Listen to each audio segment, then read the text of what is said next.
Good afternoon, everyone. Thank you so much for joining us in today's Alzheimer's live chat. My name is Laklyn Hogan, and I am gerontologist and caregiver advocate with Home Instead Senior Care. So again, want to thank you so much for joining us.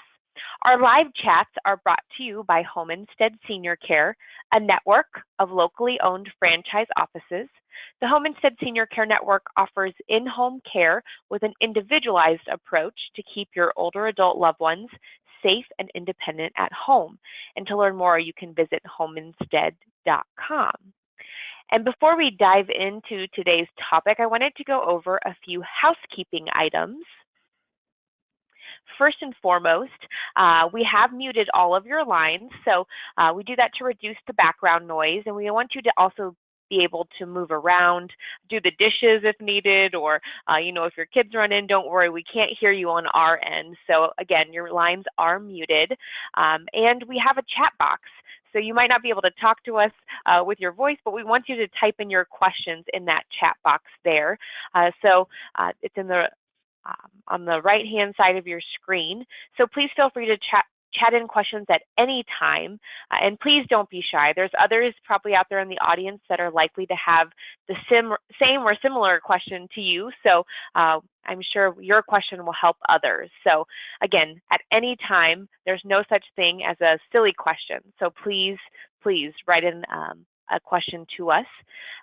And you don't also have to worry about taking notes, because we will record today's session, and then in about 24 hours, we will send you an email with a link to the recording. So you can forward it on to family or friends, or listen to it again if you have to jump off early, or if you want to go back to a specific question and get some more detailed information. So that kind of covers all of the housekeeping items. So today's topic is one that is really important, and one that I find coming up more and more.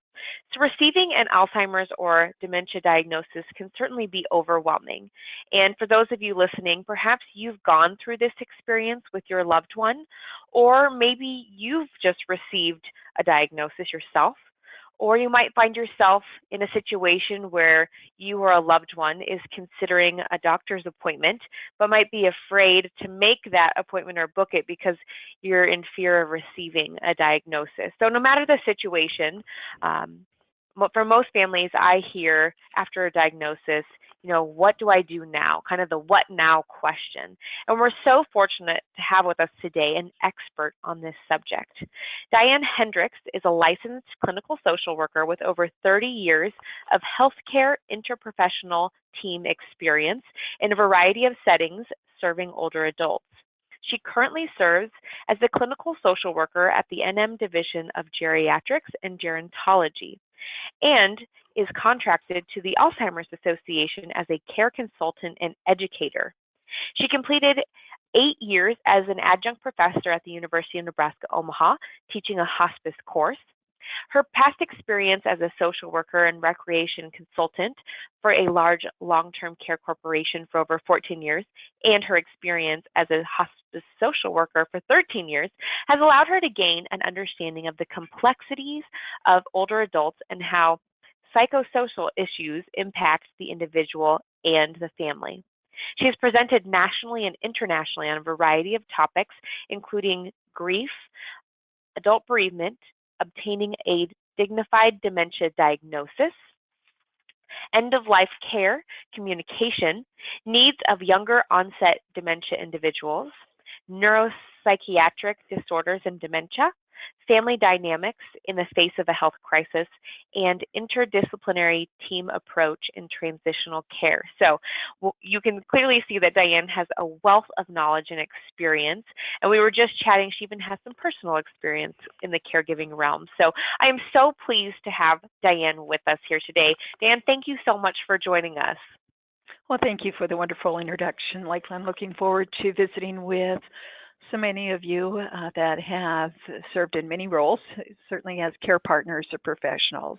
So looking forward to sharing a little bit of things that I've learned over the years as well. Thank you. Wonderful. So Diane, I know you have a lot of experience in dealing with this now what question. As I just read, you meet with families on a regular basis to discuss, my loved one has been diagnosed, or I myself have been diagnosed with the disease. Now what do I do? So to get us started, would you mind just giving us some highlights of, or like a little bit of an overview of what you go over with families once they get a diagnosis of some sort? Yeah, here in the clinical setting, so we are a geriatric clinic that has a consultative clinic called Geriatric Assessment Clinic. So they are usually referred here from their physician to talk about symptoms that they've had that would lead to a diagnosis or ruling out of dementia. So the role here is to have that comprehensive workup from a variety of professionals, including the social worker who works with the collateral source of the family care partner, and seeing what is it that they are seeing day to day and what their concerns are, but also seeing how they function day to day, the person with the dementia plus the stressors of the care partner.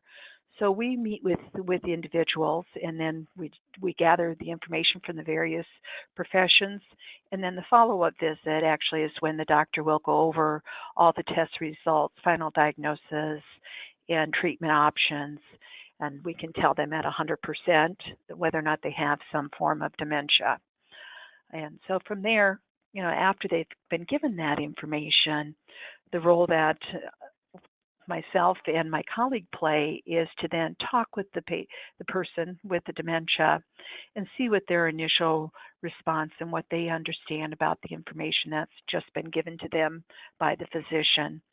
And that's the most important place to start, is to be able to say, tell me a little bit about what your reaction is to the news that the doctor has just shared with you, and tell me what you do understand.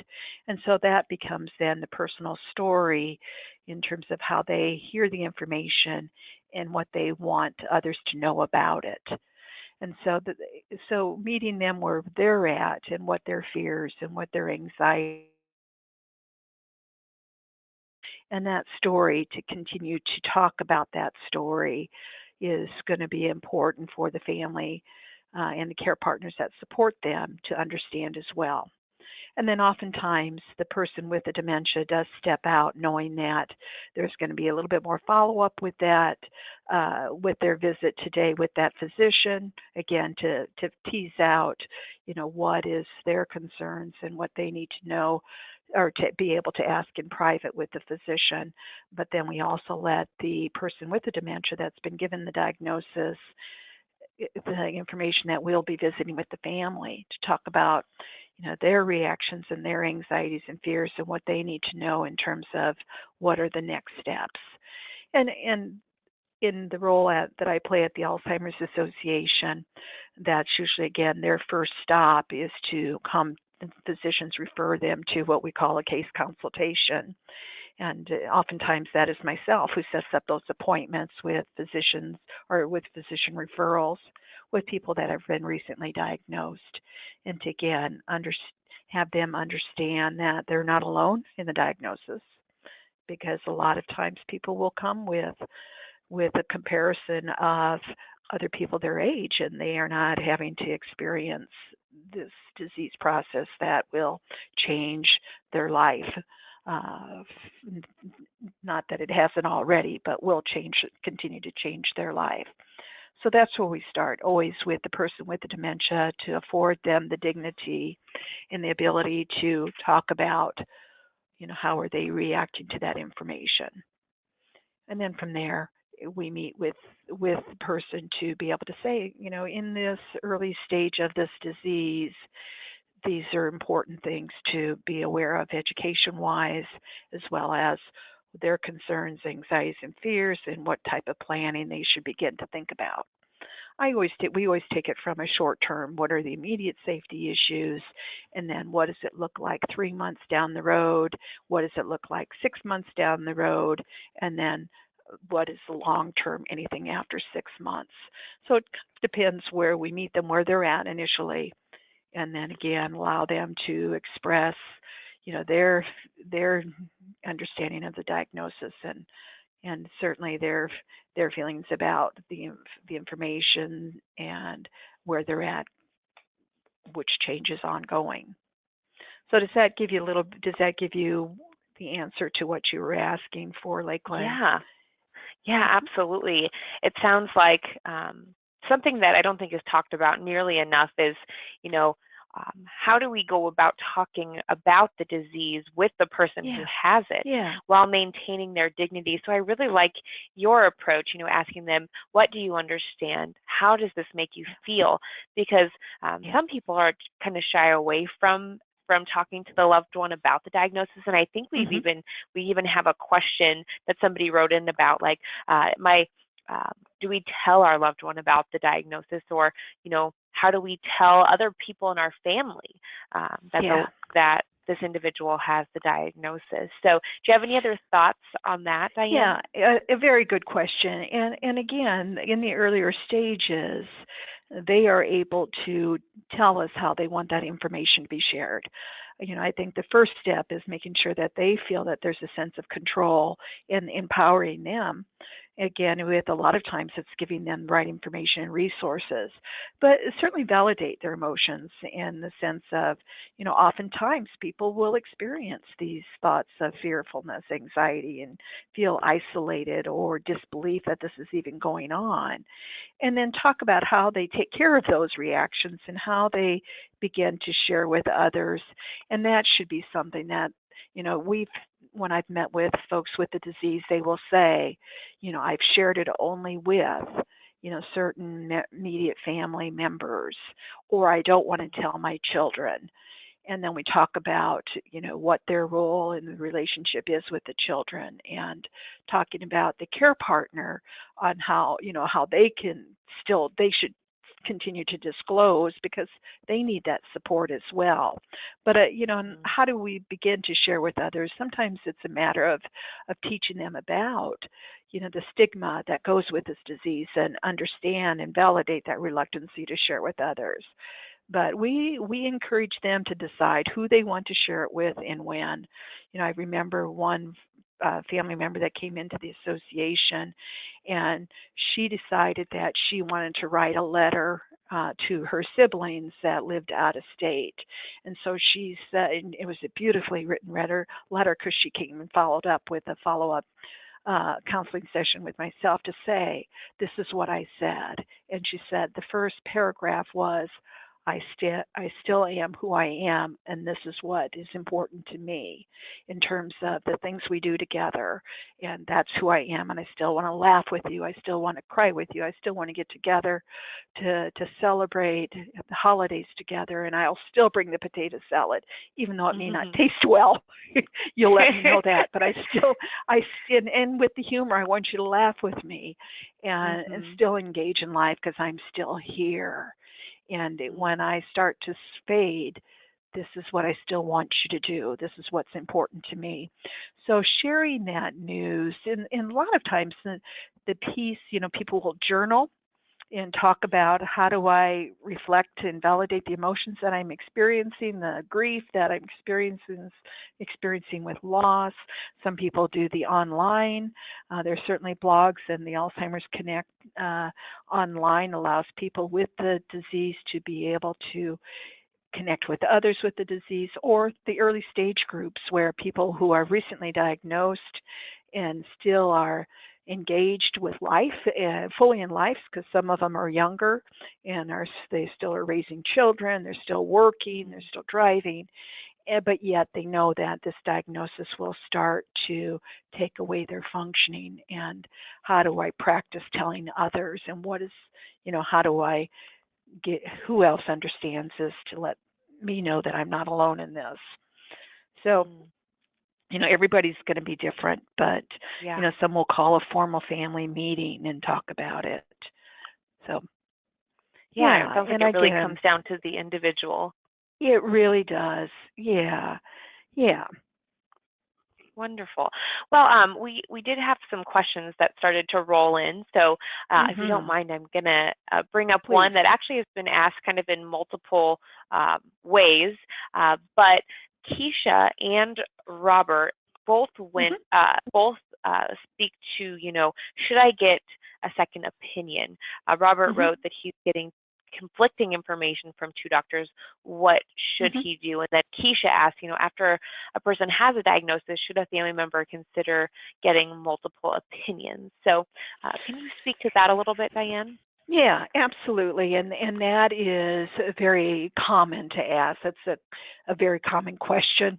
And depending on where you're going for that opinion, I think that we in the medical community are fully aware of there are very few places where a formal diagnosis, a dignified diagnosis is given in the approach that, the organization or the hospital that I work with takes, where it is where you go one place and all of the disciplines, the geriatrician, if it's an older adult, and the psychologist who does the testing of the brain to see which parts aren't doing their normal job, or somebody that's there to rule out any mood issues that also affect the brain and are really manifesting as a mood issue versus a dementia. So, what we still tell, and thank goodness the stigma has lessened for us at self-report. So if I know that my brain is not doing its normal job and I'm having difficulty and I'm aware of it and others are telling me aware of it, that's nothing to minimize. And that doctors, if you go in with complaints of that type of symptom, they are taking that very seriously, the self-reports, because there's 100 reasons, more than 100. The more and more we find out about the brain, is that there are 100 reasons why our brain isn't doing its normal job. And so the comprehensive workup rules out other causes and can tell, science now can say at 100% that you do or do not have a dementia. So if you go in for a 15-minute appointment and the doctor says and gives you a few questions to ask, they may have an indication that your brain is not doing its normal job. But to say at 100% that it's a dementia or not a dementia, I don't see many physicians doing that any longer. They're going to try to refer out to, a specialist. And that's where the folks with dementia have said, I want a dignified diagnosis, which means I want someone to be accurate on the opinion. And so, we say start always with your local physician, your primary care doctor, to rule out things that are reversible, because the longer you wait, the harder it is to reverse.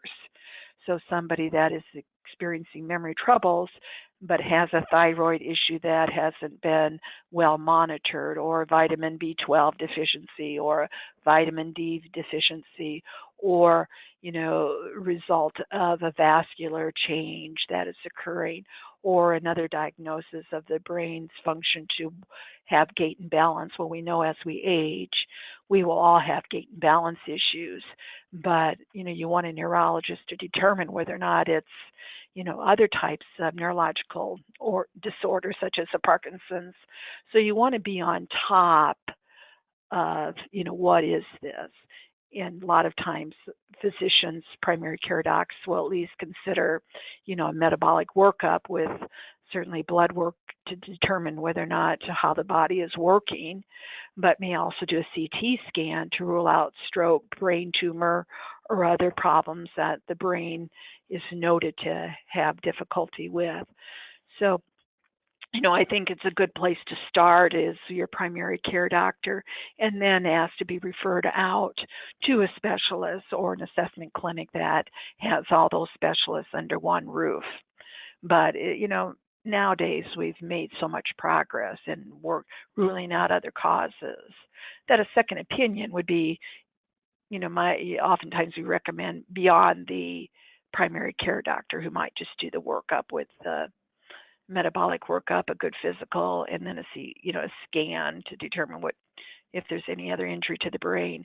But then they may refer out to one other person not necessarily for a second opinion, but a more conclusive workup to determine not only if it's a dementia, but perhaps what type it is. So that's what we say oftentimes. Okay. Yeah, I think that gives, I think, families a good place to start. That general practitioner or your family doctor or general practitioner, and then, I mean, we get referred out to see specialists for all sorts of things, orthopedics, you know, so that and kind people of don't seems realize, like a normal thing. Yeah, and I think too, as we age and we develop other chronic issues, we tend to also have medication interactions because our list is longer. And we work with most doctors work with good pharmacy, but the pharmacist can be a very good friend to you too by just saying, you know, of this list of medicines, would you say that there's anything that I should follow up with my doctor because I'm having these problems with my memory?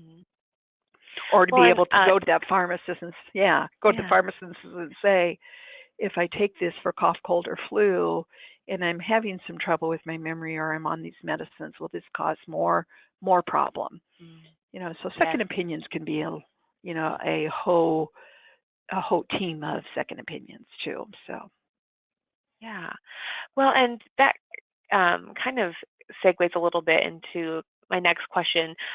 You know, you talked about how pharmaceuticals can maybe cause some interactions that could cause somebody to maybe have some confusion, and oftentimes families will see, you know, they started this new med and all of a sudden they have this confusion, or sometimes it might turn out to be a urinary tract infection that causes the confusion, something of that sort. So when you're talking with families, dehydration, all those things.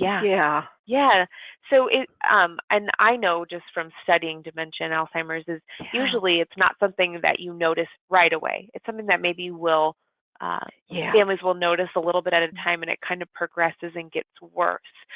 Good and point. Brittany, she wrote in, and she says that you know, people tell her that the disease doesn't get any better, but her grandmother's doctor has been saying over the last few years that she has been doing a little bit better, and she's asking, you know, how could that be? So once somebody gets a diagnosis, I mean, all of the research shows, you know, this disease is not curable. It's a progressive disease that gets worse over time. But are there treatments or medications that families or that doctors might be prescribing that could have some noticeable improvements? That's the word I'm looking for in their loved one. And I liked what you said. If there's a diagnosis of dementia, we're going to see a gradual and steady decline. You know, it's more of a straight slope decline. If it's in Alzheimer's, the trajectory is more of a slope. Whereas if it's a vascular dementia, then it's more of a stair step, because every event or any hypertensive injury to the brain, you know, it will step down and then it'll level, and then, you know, another event will happen and it steps down. So depending on the type of dementia, you're going to see the trajectory look different. And if it's diagnosed, you know, again, dementia is 100%. Now, that doesn't mean that we don't have good days and bad days. And that depending, you know, that's why the family is such a critical piece. You know, in our clinic, when we meet with folks that are in primary clinic and they have a diagnosis of dementia, we're going to spend a lot of time with that family to say, you know, we can do our testing, and maybe the testing looks better because maybe we've made some improvement. We've changed a medication that isn't going to be as cloudy, or maybe they functioned better on that day, or we've tried something, a treatment such as trying to treat depression and anxiety, and now they're more comfortable with the testing. But even the testing may show improvement, but what really tells us if it's progressing or not is the functional decline. If they function much better and the score goes up, we look back and say, well, what did we do that made the difference? And if we introduce any type of medication, and again, you're right, there's no cure, and so the medications that are out there are still, you know, to help with the symptoms and hope to provide more clarity and focus. But a third, we tell people, a third of us, those that are started on any type of medications, such as the donepezil, the cholinesterase inhibitors, that are usually the first line to treat symptoms. A third will noticeably feel that they have better focus and attention and can do things easier day to day. A third will see no difference, and a third can't tolerate the side effects, which are usually GI upset. And so if you've got somebody who's compromised nutritionally and then cannot eat because of the medications, well, that's not a good option either. So they may come off of it, and they may try another way of dosing it, such as a patch, so that they get some benefit, but aren't taking it orally to upset their stomach. So, we'll see good days and bad days, but, they may improve in the score, but it might be just a darn good day. But physicians are wise to talk with the family and look at, do they need more cueing with bathing? Are they still bathing as much as they had been? And do they, is their personal hygiene being maintained?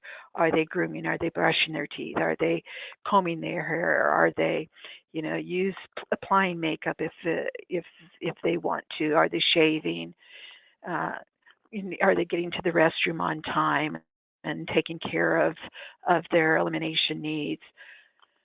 And again, going through that bathing, dressing, grooming, toileting, eating, are they able to prepare their meals and get the nutrition they need to sustain their weight? Are they, walking the same as they did? And then again, in the earlier stages, we're looking at some of those independent activities. Are they getting out of the house? Getting out of the house and navigating outside the home is probably a better barometer for most physicians than to hear how safely they're driving, how safely they are managing their meals and medications and finances, and able to use the phone, those types of things. Because people that begin to withdraw and don't feel confident outside of their own home tells us more about how it's progressing as well. So if that answers the question again, people living with dementia can have good days and bad days, just like every one of us is. Yes. Does. Yeah, so hopefully, Brittany, that kind of answered your question. Sometimes it's hard because we don't know the whole story, the whole situation, but I think that you did a nice job of addressing that. And if you have just joined us, please feel free to type in any questions that you have. Again, there's no such thing as a bad question or a silly question. We're happy to answer all of your questions that you have. Again, the chat function is right there on your screen. Type in a question at any time. And we did have an individual, Susan, wrote in, and she said, my mom is in early stages of she doesn't indicate if it's Alzheimer's specific, but or what type, most likely some form of dementia. Yeah, and she says, we're trying to make plans and arrangements for her care, and she fights me on everything. It is so frustrating. Yeah. So do we have any advice for Susan? Yeah, absolutely. And so, in the relationship with the family, usually the person who is the most involved tends to be the one they put the resistance toward, because it's pretty unconditional, and or, depending on the parent, there's that protective part too, to say, wait a minute, I took care of you and I know that's my role and you're my daughter because I know that, or you've told me that, but I want to remain in control and making my decisions because I don't have the insight to know what I don't know either. So, a lot of times with dementia, their perception is so different from the primary care partners that they don't see what they can and cannot do, because they always know that they've been a good driver and they've never had a motor vehicle accident and they've never had tickets. And so why are you saying I can't drive? And that resistance is going to be directed toward that family member who has to be the person who monitors those safety issues, and then know that that's part of the disease, that they don't know what they don't know and do not have the perception that other people have. And so that's always something to remember, that this is the disease. The resistance comes because, again, I think that relationship exists between, parent and child. But we recommend then go outside the family, and sometimes, you have to say, this is not about us saying that we need to think about getting other people to help. This is about what the doctor feels. Or, work the family dynamic.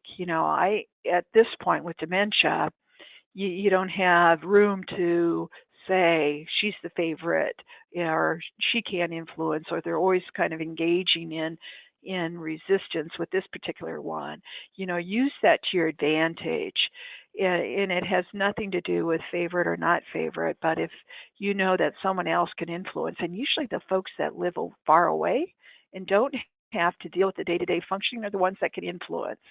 So you'll align as family members and blame it on the physician, or say that you've talked to the person that may be the most distant, but they like talking to that person that's far away, because they say, I've got good social skills. So the person with dementia can say that, the person that calls me, I'm doing great. Yes, I'm still driving when they're not. And, but you can say, well, I talked to the person, the family member that is at distance, and they agree that we should get some help here, Mom, with finances, to oversee the finances, or we need somebody to come into the home to make sure that those medications that we're starting new from the doctor are taken correctly, and more importantly, that they can record problems that you're having with them, so that the doctor can continually make changes. So we need somebody in there to make sure that you're getting that support, because I can't be there 24/7. And again, I think your family care team, and it doesn't have to be family, blood family, should grow as much as you possibly can, because, when it's, especially, I can't tell you how often, as you can only imagine, the family units that we see, and oftentimes if they're over 65 and see us in the clinic, we're very concerned about the primary care partner, because oftentimes the toll it takes on that care partner, if they're not getting the respite and the breaks, they oftentimes, the person with the dementia outlives the care partner. And so that's critical in saying, what's the plan B look like? I hope that answers that question. Yeah. I think that you gave some really good tips, going outside of the family. Sometimes the doctor is a good person to not necessarily blame things on, but to say you ran it by them and they agree. Yep. Yeah. Or the attorney when it comes to or the attorney or the accountant who says, it gets pretty complicated as we're trying to manage all these medical bills, and there's a lot of vulnerability out there with scammers, and so we want to have at least a couple of people that are able to have oversight of accounts, or put things on automatic payment, so it becomes easier for the person not to have to worry about paying bills on time. It can go on and on. The safety nets that are needed. And I also liked how you said kind of use the family dynamics to your advantage. Yeah, to your advantage. Absolutely. Yeah. And don't get caught up in, I have personal experience with that. We used to always include and it was just because we lived in proximity, we always used my brother who was away. We'd say, well, we ran this by Gary, and Gary agrees that this is what we should do. And you know what? She would agree. So, it's okay. And if it's gender specific, that's okay. It keeps the person safe. So, yes. Well, thank you so much for those answers. I think that gives some families some practical tips on how to kind of address those more difficult conversations, or that resistance that they might be seeing. And again, what else? Please feel free. Go ahead. Go ahead. Oh, no. The other piece too is giving that choice too. Would you like to, after we take her bath, do you want to go to the Dairy Queen for ice cream, or do you want to swing by wherever else you like to go for your ice cream? So it kind of puts them in control, but gives them still some choices. Or do you want to take your shower before we head out later this afternoon, or do you want to take it right before and then after we go for a walk? Trying to give them options that are a win-win either way, but still give some choice and ability to control. Yeah, that is a great point. I've talked to people, living with the disease, and so many things are being taken from them, or memories are being taken from them. So if we can give them back some sort of control and independence, and maybe it's just in the littlest of ways, where do you want to get ice cream today? That can really help them feel like they still can make choices for themselves. So I love that. Absolutely. Yeah.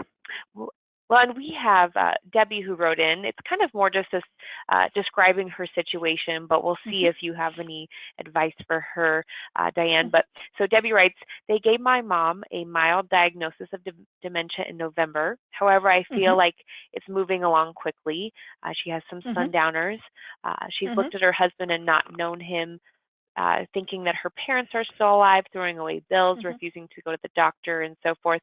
She feels like they're not telling Debbie about any falls that are occurring, and she's working closely with stepfather so that she can get relief, but she is doing the best she can, but she's 2+ hours away. So it sounds like, Debbie, thank you for sharing and for joining us today.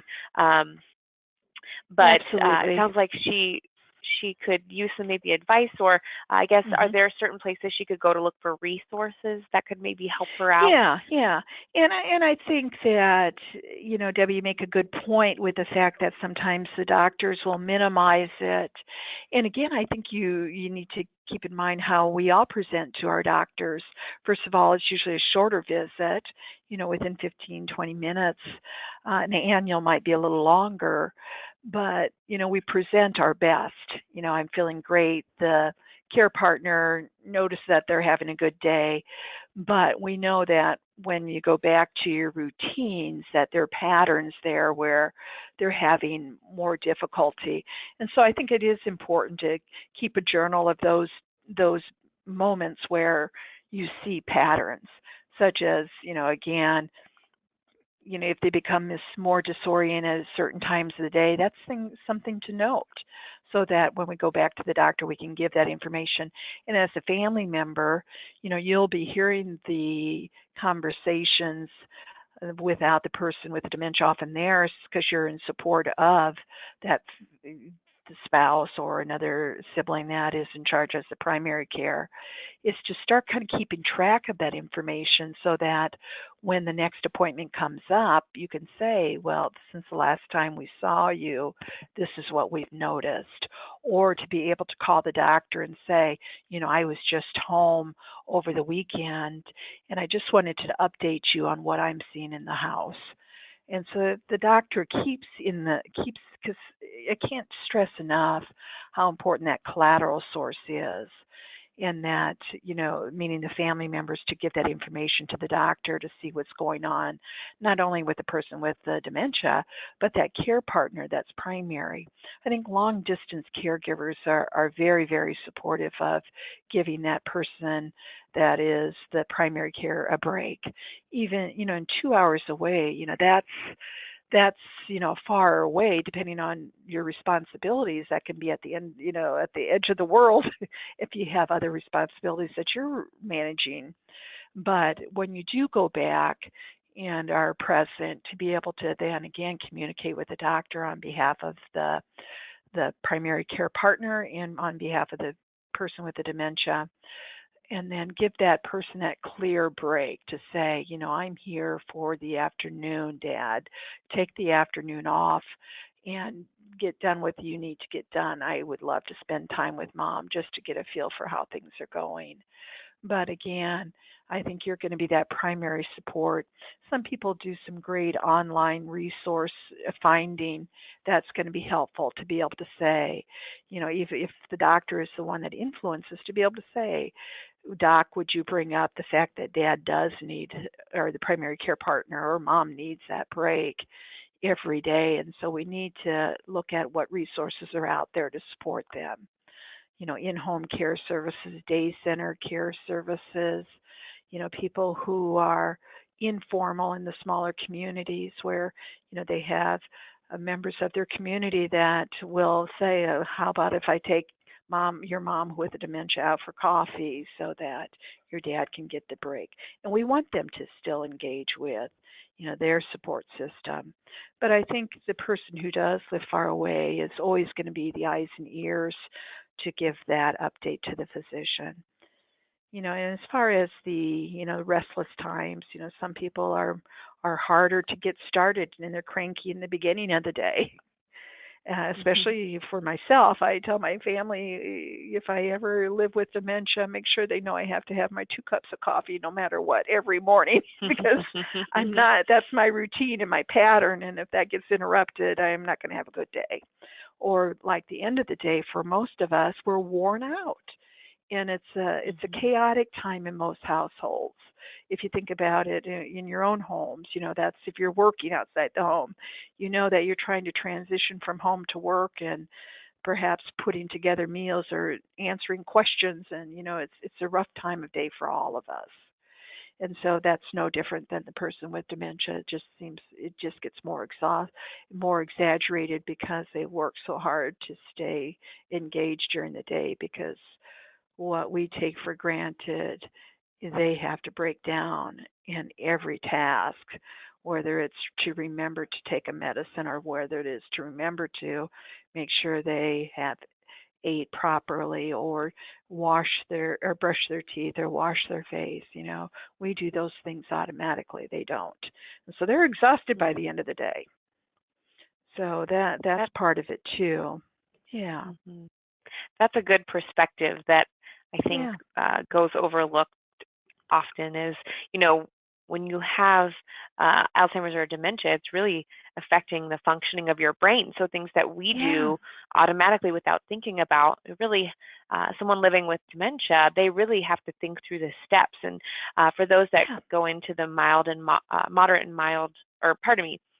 moderate to advanced levels of dementia, they really need some extra, one-on-one, someone talking them through the steps of brushing their teeth or doing some of the things that we take for granted. So if I can only imagine how they could be, exhausted and feeling a little stressed because it's a lot going on, and especially again with all of the changes that are occurring. So thank you for offering up that perspective. And hopefully, Debbie, that was helpful to you.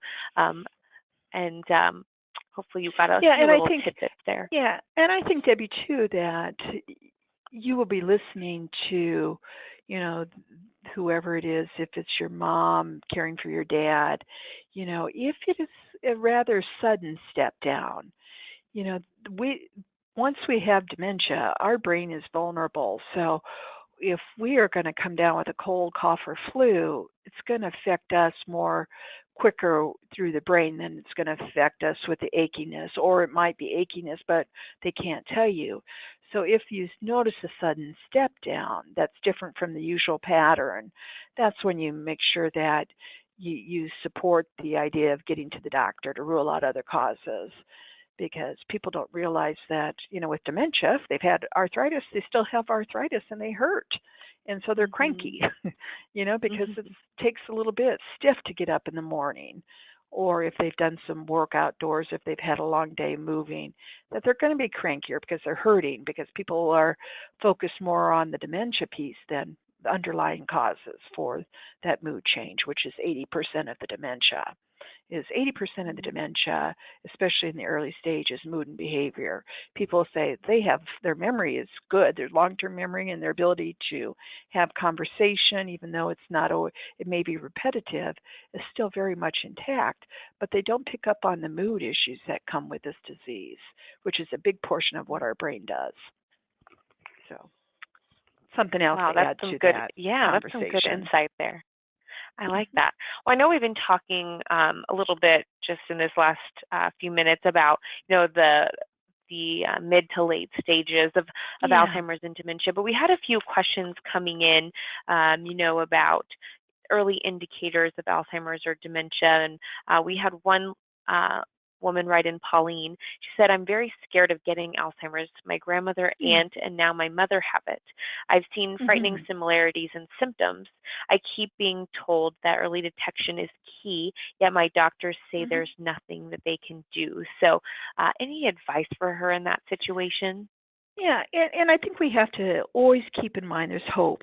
And, we have made so many strides from previous generations that have been diagnosed and oftentimes misdiagnosed or not diagnosed at all. But this dementia affects everyone differently. And I think, to reduce the fear of the unknown is important, especially in the earlier stages, to be able to say, what is normal aging and what is not. And to be able to really know your body and to be able to say, first of all, comparing generation to generation is becoming more of a, the genetic disposition or the genetic determinant types of genes are they're rare, but there is familial patterns out there. But, we know that we do much better with treating heart conditions than we did with previous generations in early detection. So, what we always say is what is good for the heart is good for the brain. So, people who engage in life with physical activity, make sure their nutrition is well balanced, make sure they're around other people, make sure that, they are doing things that engage their brain, but not overly activities that cause a lot of stress, because we don't know, all the impact of day-to-day living and the wear and tear of how it's affecting our brain. We are such a scientific community that is finding out so much more about the brain and all of its function and its resilience. And so, what we find now more is science is looking at way, way early detection just so that we can treat those diseases and get on top of those diseases, metabolic disorders like thyroid and diabetes and heart conditions that really are large organs in our body that feed the brain, that we know that if we take good care of those organs, that our brain will function longer. But, science has gotten to a point where we live longer. So 1 out of 2 of us by the time we're 85 will have some form of dementia if we don't figure out what we can do to cure it. But we find that it affects people differently, and a lot of times we are looking more closely to sibling strips, meaning that how are your brothers and sisters, how, if they're older than you, are they developing problems, or even younger than you? And again, we know that predictability is that the environment that you all grew up in is much more predictable than maybe even familial patterns, but not to minimize that, but, keep that in mind as well. And that, we've found how to treat other diseases that affect our brain's ability to function more so than we have in past generations. But things such as, in the early stages of not being able to come up with the right words and names and word search problems, those are issues, or forgetting materials that were just read, new information, or misplacing items consistently, and trouble with planning and organizing. Those are things we look for and things you should look for. There's a great listing of early warning signs that is at the alz.org that will say, this is normal, this is things you want to share with your doctor. And it gives the 10 warning signs, and some of those I've already gone over. But that's always a good thing, again, to use as a discussion for your physician, because a lot of other diseases that are going on cause those same symptoms. Thank you for sharing that, Diane. You bring up a good point that, while dementia is not necessarily a new concept, it's something that's becoming more studied and looked at. So the science behind it is, changing and being studied more, and, new interventions are being tested in different clinical trials. So I know that I've kind of been following it a little bit. It's fascinating. Good. And, if Pauline has a kind of a history, it might be good for her to see if there are clinical trials around that she can participate in. Absolutely. In the meantime, because you're right, that early detection is key, and I've heard that scientists are trying to catch it early so they can put these interventions into place. So I know on the Alzheimer's website they also have a trial match where you can go on and search for one that you might qualify for. So people can be a part of that hope. And I like how you mentioned, there is hope. Sometimes on these live chats we talk about, all the challenges and the hardships that come along with caring for a loved one with Alzheimer's or living with the disease. But science is making strides. We can't lose sight of that. And there is hope out there that hopefully before too long we'll find some sort of breakthrough. And a lot of the research is going into those before the symptoms are even there, and that the clinical trials are there's certainly support for those with the disease and living with it, in moderate and early and severe and end stage. We certainly have support interventions to help people with those symptoms, but a lot of the research is being done with identifying those that are likely to have a predisposition, but then providing that intervention before. Because even though you have genetic markers that say, yes, I have 2 sets of APOE4 gene, it's not a determinant. There are some genes, and there are about 500,000 in the world, that are predetermined, dominantly inherited. And those are, they onset very, very early in their 30s and 40s, and usually have gone through and have died by the time they're in their 50s. And there's a lot of studies going on with that particular population because they are more determinant to get the disease early on. And so, it reminds me of the study that's done by Banner in Arizona, where they're doing the study in Colombia, the country, where there's a highly large population of dominantly inherited, and there's a network of scientists that are really making some great strides with people who are dominantly inherited, to learn more for those of us that may have some disposition, a familial pattern, but not a deterministic. So, again, I'm very hopeful that science will have,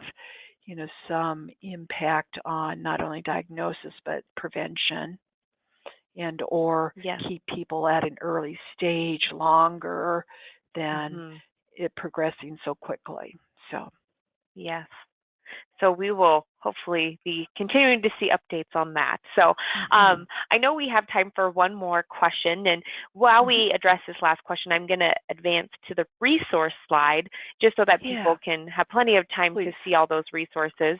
But just one last question, and we had an individual artist wrote in, and she works with families, especially those that are in early diagnosis of Alzheimer's, and early stage. She's asking about the legal rights of the individual. I know we talk about, planning, and it's important to get your legal affairs in order after a diagnosis of dementia, but at what point does, maybe how do we help the individual still maintain their legal rights and protect their independence without compromising, the opportunity for them to get those documents established? Does that make sense? I don't know. Yeah, absolutely. That's the best way of asking it, but and that's any advice you have that makes good sense. And that's what we talk a lot about with someone who's been recently diagnosed, is that you want, and I normalize it. I say that every one of us that works here, and myself included, have a power of attorney for healthcare, because I never know what type of situation may arise in my life that will not allow me to make decisions for myself, whether that be a car accident, whether I in surgery and the doctor comes out and says, who's with Diane? We want to take care of this other problem we found, but we need consent. Does anybody have a power of attorney for health? Well, I know and if I know that I've designated somebody who I trust, who knows me well and knows what risk I'd want to take or can consent, then I know that person will act on my behalf as agent during that temporary time until I become alert and lucid and have the capacity then to take over my world again. So, we normalize that early on. And so most everybody that comes into our geriatric clinic here, that's part of our wellness visit. Part of the Medicare guidelines is that we should be asking, have you executed a power of attorney, and who have you designated as your agent to make decisions on your behalf if your capacity becomes compromised?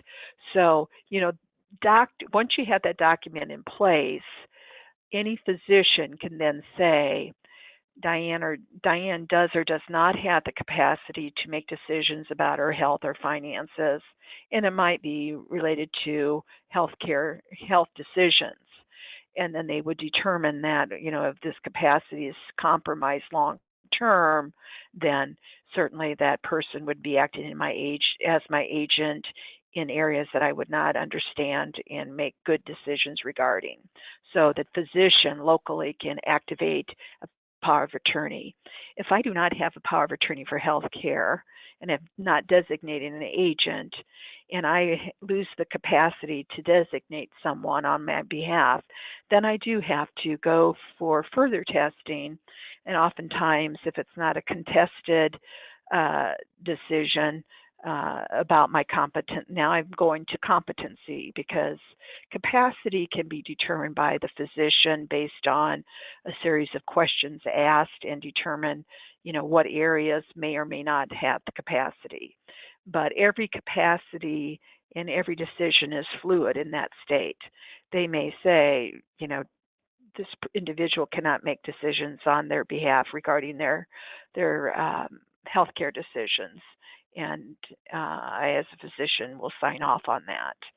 But competency is only done by a court, and so I have to hire an attorney to represent me as a person with a cognitive impairment, to represent me in court to say whether or not I'm competent to make decisions regarding my health issues and my well-being and finances, if I need to assign a conservator for finances. So premise is everybody should have that document in place.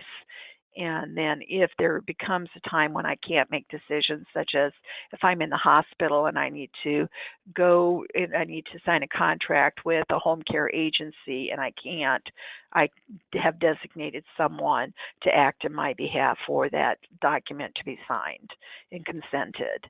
However, there may be some decisions I can make about my health care and some decisions I can make about my finances. But if I'm vulnerable and it's proven that I do not have good judgment, then if I have that document, the doctor can make that statement, and the power of attorney, whatever agent has been designated, can then make the decisions. But if I don't have those documents in place, I have to go through a court system and a neuropsychologist who will determine capacity more definite as to what they can and cannot do. And then that gets presented to the court, and then the court decides, whether or not I need a signed guardian or a conservator for my finances, if that answers the question. Yeah.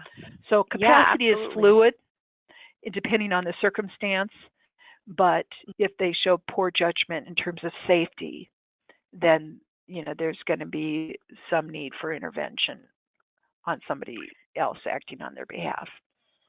Yeah, so it sounds like it's just best to get those documents in place to avoid, the extra cost and time and effort that it would take to go through the legal system. But yes, I think that that's an important aspect for families to consider. So thank you so much for that question, Diane, and thank you so much for being a part of the live chat today, being our expert. I've learned so much, and I hope that everyone listening on today's call also learned a lot. So thank you so much, Diane. You're welcome. Great questions. Thank you. And we thank all of you that are listening for joining us today. We do have the next live chat scheduled for June 13th. We're going to be focusing on early onset dementia, and we're going to have our caregiver advocate, Karen Garner, with us. She cared for her husband who had early onset. So if you know of anyone who might benefit from that live chat, send the information on to them. And again, we will send a recording of today's webinar or web live cast to you via email in about 24 hours. Again, you can forward that on. And I did have that resource slide up there, so hopefully you were able to jot down some of that information. I know Diane had mentioned the Alzheimer's Association website, alz.org. We also have the Help for Alzheimer's Families.com website, and that, oh, perfect, we have them back up on the screen here for you. That has a lot of great resources for the family caregiver. If you want to follow us on Facebook, we always update when the next live chat is going to be. And then Confidence to Care and caregiverstress.com, great resources for the family caregiver. So again, thank you all for joining us today. We hope to have you join us next month on June 13th for our next live chat, and wish you all a wonderful rest of your day and afternoon. So thank you again, everyone. Take care.